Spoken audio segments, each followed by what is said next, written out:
Since I last saw you, Georgia's highest court has reinstated a ban on abortion after 6 weeks.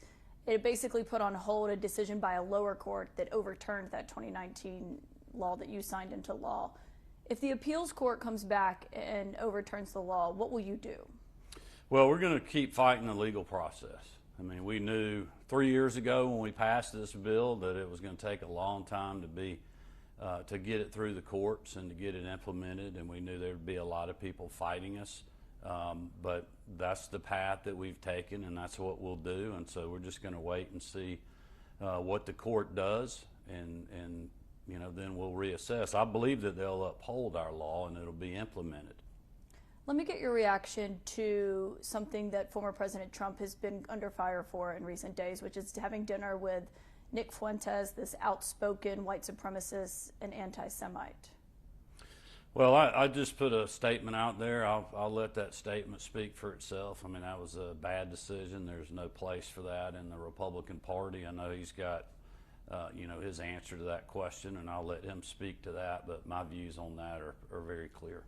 He has defended it, saying he was a guest of Kanye West, who was his guest.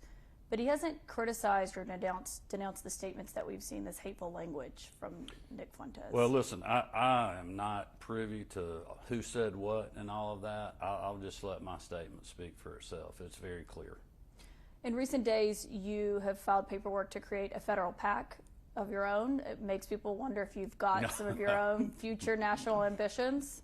What would you tell them? I would tell them that we're working hard to get Herschel Walker elected to the United States Senate, and that's what people in Georgia need to stay focused on. We cannot get distracted with other things, and so that PAC's designed to do that, but also to help federal candidates in the future in our state. I mean, what we built with our ground game and the Georgians First committee was very effective at the state level, and we want to have that same tool available to help some of our friends that may be serving in Congress, or perhaps other nominees or other folks in the future. And so we thought it was wise to do that, to capitalize off of really a great effort that we've put together, and to continue to build off that to keep our state in good hands and have people in Washington, D.C. that are voting Georgia values.